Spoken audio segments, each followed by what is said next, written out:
गाड़ी ड्राइवर था। लून कैंसर में एक्सीडेंट होके दूसरी गाड़ी वाला 8 लोगों को खत्म करके भाग गया था। उसमें मैं फोन लगाया हनुमान जी साहब को, मेरे को पकड़ के लून कैंसर थाने के अंदर बिठा दिया था। जब भी मेरा दिन मान अच्छा था और पहली मुलाकात थोड़ी थोड़ी थी, उस दिन फोन किया और मेरी गाड़ी रात को 2 बजे वहां से रवाना करवा दी। मैं तो इससे बढ़कर कोई एक अब जगह जगह पत्थर भर के कैंपरों के अंदर 7-7 फुट आवारे सांड कहाँ से यूपी बिहार बंगाल से लाके छोड़ दिया है। वो लोगों को परेशान कर रहे, कुत्ते की तरह फटकार देते हैं। अब बाहर जा, टाइम नहीं है, बाद में आना, कल आना, परसों आना।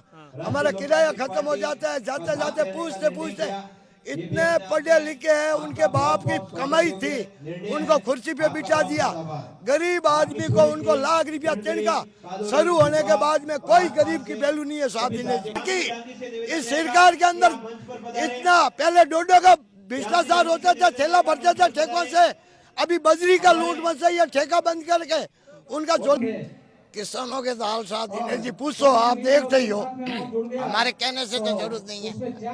मैं हमेशा भारमल पावर डंडाली की धरती से देखता हूँ लोगों को, जाता हूँ, रहता हूँ बीच में। पहले शुरुआत में बजरी का मुद्दा आरएलपी पार्टी ने उठाया, हम सबको बुलाया, सतीश कोम को बुलाया, भाई आप सपोर्ट करो। तो बोले हम सब पार्टियां मिल के बजरी की दरें कम करवा देंगे।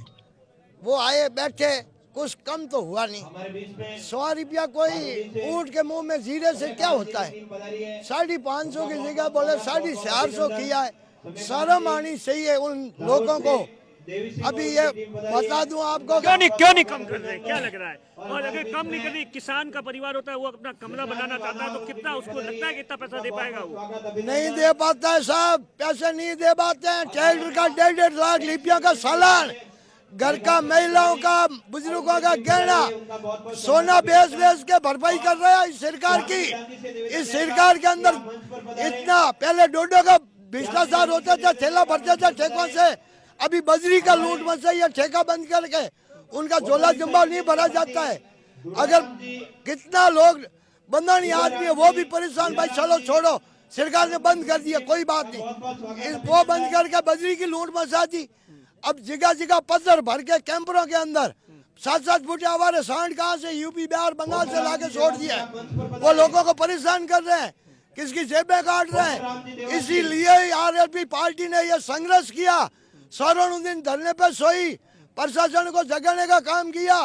जब जाके हमारे सुप्रीम साहब हनुमान जी बेनीवाल साहब का आदेश हुआ है, सतीश कोम हमारे साथ रिल मिलकर ये बजरी वाला माफिया को भगाएगा। अच्छा, मुझे एक चीज बताइए, आज से 4-5 साल पहले क्या होता था? आपके इलाके में बजरी निकलती थी, किसानों को किस रेट में मिल जाती थी ताकि उनका घर भी बन जाता था, घर का सपना भी पूरा हो जाता था? वाह, उसी टाइम में तो साहब देखो, मैं कहता हूँ कि 100 रुपया ही ट्रैक्टर का रहता था रोल्टी का। और आम जन जाते थे माथे ऊपर तगेरी भर के और वो ट्रैक्टर भर के लाते थे, कोई समस्या आई ही नहीं। बजरी को किसानों को किसी को पता ही नहीं चला कि बजरी क्या है। अब वो जाते थे गांव के अंदर, अब घर से ट्रैक्टर लेके निकल रहा है, बाजार गया, भोला भाला किसान है, जाते जब मैं खाली जा रहा है तो उसने सोचा भाई 4 तगेरी बजरी लेके जाऊं। पीछे आते हैं बजरी माफिया, उसके पास तो पैसे है नहीं, वो सभी। और इसीलिए हमने पूरा आरएलपी पार्टी। आप एक बात बताओ, आपने इससे पहले इतनी उम्र ले ली, 90 दिन तक आंदोलन किया हो, हमेशा बातचीत हो जाती, सहमति बन जाती, इस बार क्या नेताओं का मोटा प्रेशर है? बिल्कुल बोला है, थैला जा रहा है। मैंने बात किया कई नेताओं से भी, वो बीजेपी कांग्रेस के मिलते रहते हैं, बातें कर देते हैं, लेकिन वो कहते हैं कि हमारे सीएम साहब का आदेश के अनुसार हमको तो चलना पड़ेगा। हम बोला यार, गरीब पब्लिक आपको जिता के सिंहासन पे बिठाया है, गरीब आदमियों की आवाज सुनोगे तो कुछ पब्लिक का फायदा होगा तो अपने आप। अब बजट का तो क्या बता, क्या इनका करना है बजरी का पता नहीं है मुझे।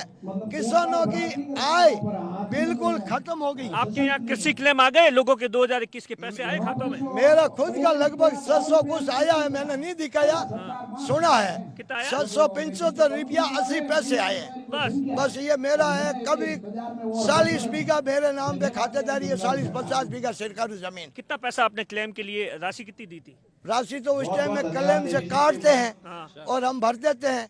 अनपढ़ है, कितनी काटता हम तो कोई उनसे जानकारी लेते नहीं है। अगर जानकारी लेते हैं तो वो अधिकारी कुत्ते की तरह फटकार देते हैं, अभी बाहर जा, टाइम नहीं है, बाद में आना, कल आना, परसों आना। हमारा किराया खत्म हो जाता है, जाते जाते पूछते पूछते।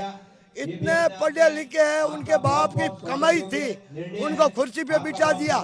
गरीब आदमी को उनको लाख रुपया तिनका शुरू होने के बाद में कोई गरीब की वैल्यू नहीं है साहब दिनेश जी। कैलाश जी कहते हैं 229 करोड़ रुपए और दिला दिए। क्या होगा 229 तो कितना साल से बटोर रहे किसानों का पैसा, अभी अभी क्यों जागे हो? कई दिन पड़े थे ना, आपका तो गुजर गया था, अब लास्ट आपका दिन आया और आप 200-300 घोषणा करते रहते हो, उसमें किसान कोई लोभा में आने वाला नहीं है। हनुमान जी के संघर्ष के बारे में क्या कुछ कहेंगे? जिस तरीके से पिछले कई सालों से लगातार वो संघर्ष कर रहे हैं, क्या लगता है 2023 में कुछ हो पाएगा हनुमान जी? मैं दिनेश जी ड्राइवर था, लोन कैंसर में एक्सीडेंट हो के दूसरी गाड़ी वाला 8 लोगों को खत्म करके भाग गया था। उसमें मैं फोन लगाया हनुमान जी साहब को, मेरे को पकड़ के लोन कैंसर थाने के अंदर बिठा दिया था। जब भी मेरा दिन मान अच्छा था और पहली मुलाकात थोड़ी थोड़ी थी, उस दिन फोन किया और मेरी गाड़ी रात को 2 बजे वहां से रवाना करवा दी। मैं तो इससे बढ़कर कोई, एक बार इंसान गुण कर देता है ना, तो मरते दम तक हम नहीं भूलने वाले नहीं है। हर खोने के अंदर ड्राइवर बैठा, मैं ड्राइवर हूँ, 35 साल ड्राइवरिंग की है, रोड पे जगह जगह। अभी आरटीओ की लूट मची हुई है, अंदर घुस घुस के ड्राइवरों को मार रहे। एक अभी कर्नाटक तमिलनाडु की गाड़ी कोटा, आरटीओ अंदर घुसा, मैं वीडियो देखता हूँ साहब। ऐसी इस सरकार के अंदर राजस्थान में घुसती है ना, कोई भी गाड़ी वाला पैसा बटोरो। हनुमान जी से क्या उम्मीद है? हनुमान जी से उम्मीद है हमारे को न्याय दिलाएगा, रोजगार दिलाएगा, सब में हमारा सपोर्ट हनुमान जी बनीवाल साहब ही करेगा। नमस्कार साहब। अच्छा।